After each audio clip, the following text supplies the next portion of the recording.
But God is not human. He doesn't have the same perspective as us. When you think about thriving in God, I want you to think about resting in God, which is the exact opposite of doing and striving.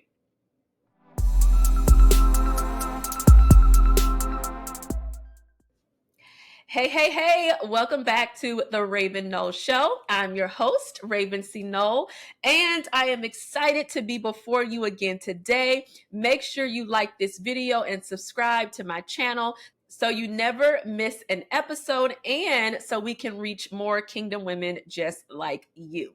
Now, in today's episode, it's going to be real. It's going to be honest, and it's probably exactly where you are today. This is for the gifted woman who's been doing a whole lot of things. You've been praying, you've been fasting, you've been showing up, you've been doing the inner work, you've been taking all the steps, you've been doing everything you can think to do. But somewhere inside, it still feels like you're missing something. It's not because you are just lazy and floating through life or that you're disobedient, but somehow you've gotten into the rhythm of trying to reach God and your purpose from a place of performance. So today I want to talk about what it really looks like to thrive without striving and why God never called us to perform for our purpose, but to walk in cadence with Him. Okay, so let's just be honest, right? You've been doing the work. You have really been showing up and being consistent. Your prayer life, it's been pretty good. You're like, man, I've been spending time with the Lord. I've been in God's presence. You've been open to God's direction and what He said. You're like, I'm executing God. I'm following steps 1, 2, 3, 4, and 5. I have been obedient, Lord.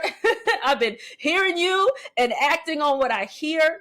But yet there is still some type of internal discontentment, right? You're like, man, I'm waking up at 5 a.m. and I'm praying and I'm fasting 3 days a week and I'm doing all the things. I'm reading my Bible. I'm making sure I respond in love to others. I've been forgiving people who did this or X, Y, and Z to me. I've been reading books on self-help and discovery, and I've been all the things, right?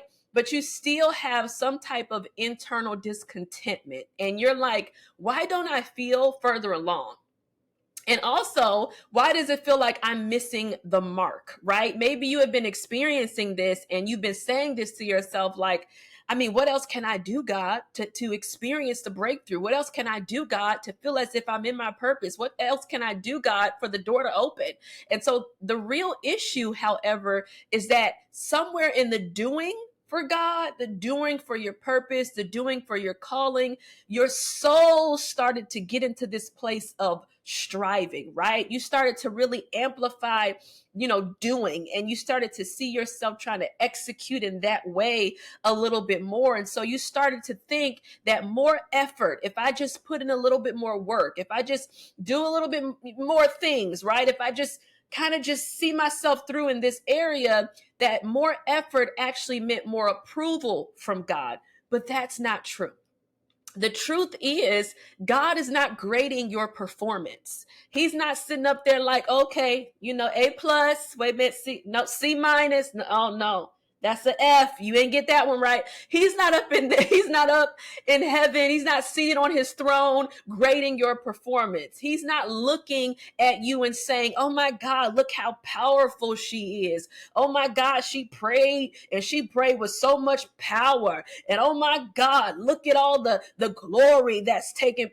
He's not doing any of that, right? Because he encompasses power. He's literally all powerful. So you can't impress God with something He gave you and with something He embodies. You can't impress Him. You can't try to pray so hard and fervently that He's impressed by your prayers. He created it. He created the communication channel between Him and you. And so you can't impress God with your works. You can't impress God with doing. There's no response in Him where He's like, oh my God, I'm just so impressed. So no, the response to this season and what you're feeling is not to try and do more. The response to that, am I doing enough?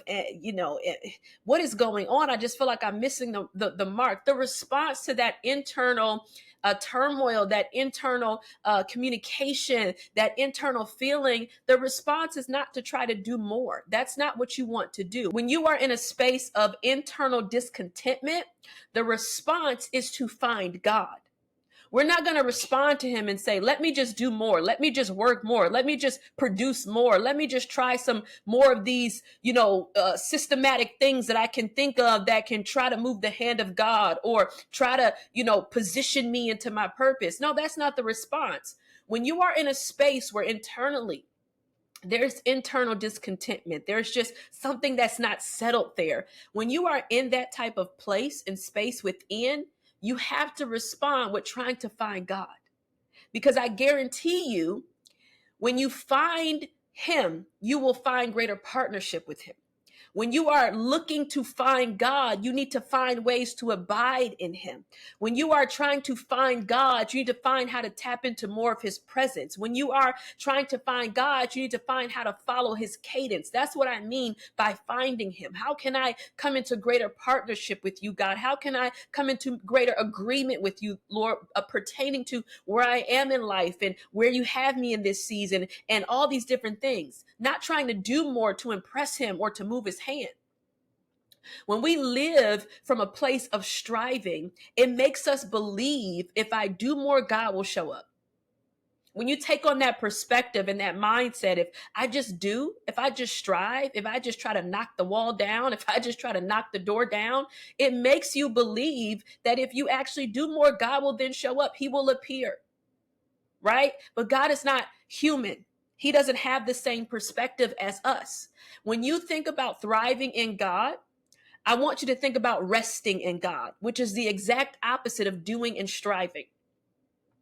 When we take on the stance, we take on the perspective, when we take on the heart posture and the heart and the positioning of our souls, when we take on that mentality that I want to thrive in God, a reflection of that is resting in him. And so your heart has to take on a different stance. It has to take on a different posture in order for you to actually accept this and to come into agreement with it. Your response when you come into agreement with this type of living, this type of pattern in your life, this type of relationship with God, your response changes to God is already here. I just need to find him and align with who he is and what he's doing. Because oftentimes it's not that he's necessarily hiding from us. A lot of the desires in our heart make it cloudy, and it causes us not to have the clarity that we need to be able to see him. And so it's not that God is like, work to find me. Hey, more works. Hey, more works. No, he's like, rest and you'll see me. Slow down and you will encounter me, right?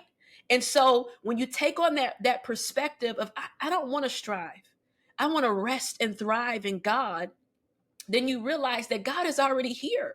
I'm not doing anything to make him show up for me. He's already here, right? I just need to find him. I need to remove any cloudiness of my sight within my heart or my perspective so I can see him clearly. Because listen, I want you to release the need and the urge to earn what's already yours. That's what happens when we start to move in this striving mentality. When we start to try to reach God from our works. We feel as if there's an urge, right? I have this urge internally where I need to earn something from him. You don't have to earn anything. It's already yours. So you can stop measuring your progress by outcomes, because that's not how God measures our progress. That's not how he measures us. So I want you to stop measuring your progress in the kingdom, progress in your relationship with the Lord by outcomes, and start measuring it by obedience and rest. Am I obedient to the Lord? And am I resting in him? Because this season is not about running harder. It's not about trying to, I just gotta tire myself out. That is not what this is about. It's about returning back to the right rhythms in God, returning back to abiding in him, returning back to being before doing. and returning back to the right understanding of who God is and who you are in Him. And so I want to challenge your perspective. If you have gotten into that place where you see yourself striving, where you see yourself trying to do so much to get God to show up, or to get God to speak, or to get God to move, or to get God to do whatever it is that you've been desiring, if you are starting to see that pattern in your life, if you see that you are starting to take on that heart posture and take on that mentality, I want you to just stop. I want you to pause. And I want you to repent. And I want you to ask the Lord, forgive me for trying to do or work in order for you to see me, because you already do. And then just simply ask the Lord to shift your understanding and to shift your perspective. Now, if you've been faithful and you're like, man, I've just been praying, I've been fasting, I've been doing all the things, but I'm just so frustrated, then you know that I'm talking to you. You're feeling like you've done it all and you still feel pretty stuck. And so your response to the season changes everything.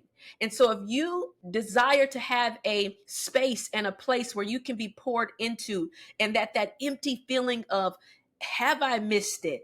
Am I doing something wrong? That all of that can be cleared up. I want to invite you to the Prophetic Arrows Incubator happening on August 2nd in Dallas, Texas. This is a day designed for prophetic women, for kingdom women and visionaries to reset, to receive, and realign so you can walk with clarity, confidence, and the capacity you need to move forward in God's way. We're going to shift your perspective in how you see the Lord and how you see relationship with Him. And we're going to ensure that when you leave this incubator, you are leaving with a fresh perspective, a renewed mind, and you are leaving full, okay? And so I want you to click the link in the show notes to register. We would love to have you in this intimate space with us to ensure that you are ready and prepared for what God has for you next. So make sure you click the link in the show notes to register. And let this episode be a reminder to you. If you take nothing else from what I have said through this episode, let it just be a reminder that you don't have to perform for what's already been promised to you. There is nothing you can do to change God's mind. There is nothing you can do to move His hand. What He wants you to do is to rest in Him. That is how you thrive and stop striving. Until next time, keep thriving and making an impact.